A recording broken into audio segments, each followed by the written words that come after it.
एक बड़ी खबर सामने आ रही है। आपको बता दें, सुप्रीम कोर्ट के आदेश के बाद नोएडा में बिना कोर्ट के मंजूरी के बिना कोई भी कंस्ट्रक्शन काम नहीं किया जाएगा। ये बड़ी खबर सामने आ रही है। सुप्रीम कोर्ट ने एसआईटी रिपोर्ट की सुनवाई करते हुए ये फैसला दिया है कि नोएडा में कोई भी डेवलपमेंट काम नहीं किया जाएगा बिना कोर्ट की मंजूरी के। क्या है पूरा मामला, इसकी ज्यादा जानकारी देंगे editor in chief Neeraj Sharma. Neeraj Sharma, ये बड़ा फैसला सुनाया गया है नोएडा के लिए।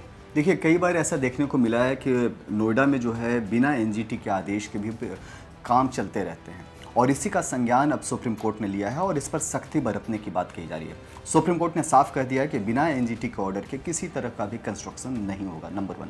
दूसरा, जितने भी डेवलपमेंट के काम हैं, बाकी जो नोएडा अथॉरिटी कर रही है या कोई भी और कर रहा है, उस तरह के काम के लिए भी कोर्ट से मंजूरी लेना मस्ट कर दिया गया है। हमने जैसा देखा है कि नोएडा जो है तेज़ी से बढ़ता हुआ स्मार्ट सिटी की श्रेणी में शुमार है और बेहद तेज़ गति से नोएडा का डेवलपमेंट हो रहा है। ऐसे में जहाँ एक तरफ जनसंख्या का तो दबाव हो ही रहा है, साथ ही साथ कुछ चीज़ें ऐसी देखने को मिल रही है कि जहां नियमों में लापरवाही बरत करके काम किया जा रहा है। और अब सुप्रीम कोर्ट ने साफ कर दिया है कि बिना एनजीटी के आदेश के बिना इस तरह का कोई भी काम नहीं होगा। सुप्रीम कोर्ट ने साफ कर दिया है कि अगर कोई भी डेवलपमेंट का काम करना है या कंस्ट्रक्शन का काम करना है तो एनजीटी का आदेश लेना होगा। देखिए, शहर बढ़ रहा है तो समस्याएं भी बढ़ रही हैं, लोग बढ़ रहे हैं, जनसंख्या बढ़ रहा है और शहर पर दबाव भी बढ़ रहा है, क्योंकि कूड़े का निस्तारण हो या बाकी कोई भी चीज़ हो, वो हर तरह की चीज़ को देखने और समझने को मिलता है।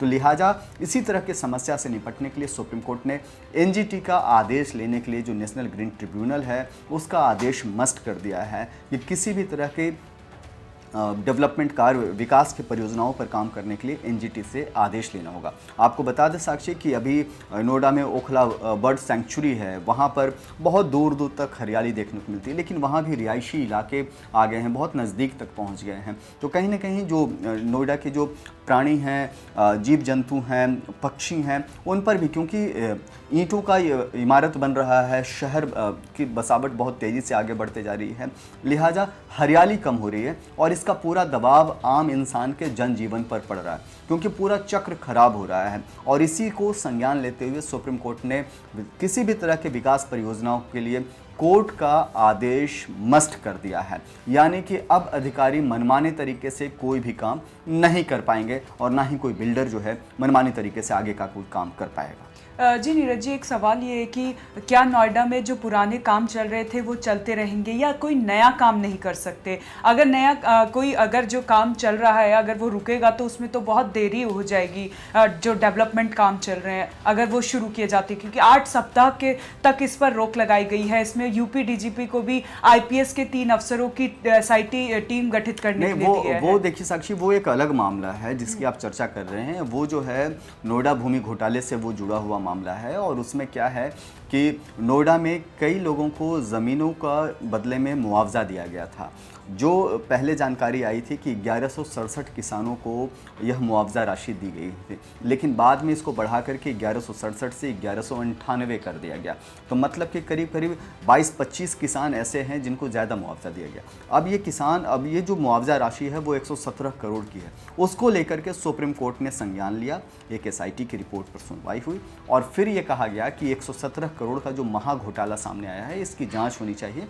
और इसके लिए उन्होंने सुप्रीम कोर्ट की ओर से दो जजों की जस्टिस की खंडपीठ ने इसकी सुनवाई की थी और उन्होंने इसके लिए यूपी के डीजीपी को निर्देश जारी किया है कि 3 आईपीएस अधिकारियों की कमेटी तैयार की जाए और यह कमेटी आगे पूरे मामले की जांच करेगी और इसका रिपोर्ट जो है सुप्रीम कोर्ट में देगी। आपको बता दें कि इस पूरे मामले पर सुप्रीम कोर्ट ने बेहद गहराई से सुनवाई की और जो एसआईटी की जो रिपोर्ट थी उसको स्टडी किया और उसके बाद इस तरह के एक महत्वपूर्ण फैसला लिया। सुप्रीम कोर्ट ने साफ कर दिया कि जिस किसी भी अधिकारी ने लापरवाही बरती है, क्योंकि जो खबरें सामने आ रही है वो कहा जा रहा है कि सुप्रीम कोर्ट की जो अधिकारी हैं, नोएडा अथॉरिटी के जो अधिकारी हैं, वो इसमें डायरेक्ट तौर पर संलिप्त रहे हैं। उन्होंने जानबूझ करके मुआवजा राशि को बढ़ाया और बदले में कैश किसानों से पाया है। ये एक बड़ा आरोप और गंभीर आरोप लग रहे हैं नोएडा अथॉरिटी के अधिकारियों पर। अब इस यही वजह है कि अब 3 सदस्यीय IPS अधिकारियों का एक पैनल बनाया जा रहा है और कमेटी बनाई जा रही है, और यही कमेटी जो है अब आगे की इस मामले में जांच करेगी। जहां तक साक्षी बात है NGT के आदेश से और कोर्ट के आदेश लेने का, तो जैसा मैंने बताया कि शहर बढ़ रहा है तो समस्याएं भी बढ़ रही हैं, और इस बात का पूरा संज्ञान सुप्रीम कोर्ट के पास है। और यही कारण है कि उन्होंने साफ कहा है कि किसी भी तरह के डेवलपमेंट कार्य के लिए कोर्ट से आदेश लेना ज़रूरी है, क्योंकि कई बार मनमाने तरीके से बिल्डर्स, क्योंकि नोएडा अथॉरिटी के बारे में सुप्रीम कोर्ट ने पहले ही कहा है कि ये भ्रष्टाचार में डूबी हुई एक ऐसी संस्था है जो बहुत ज़्यादा करप्ट है। आँख नाक कान अथॉरिटी के सब भ्रष्टाचार में लिप्त हैं। लिहाजा सुप्रीम कोर्ट इस बारे में कड़ाई से काम कर रही है और उन अधिकारियों के लिए डायरेक्ट मैसेज दे रही है कि अगर आपने गड़बड़ी की है तो आप बख्शे नहीं जाएंगे। जी नीरज जी, बहुत बहुत धन्यवाद आपका। तो ये बड़ी खबर आपको बता दें, नोएडा में अब बिना कोर्ट के मंजूरी के कोई भी काम नहीं किया जाएगा, कोई भी डेवलपमेंट का काम नहीं किया जाएगा। पल पल की अपडेट आप तक पहुंचाते रहेंगे, आप बने रहे हमारे साथ और देखते रहें गली न्यूज़।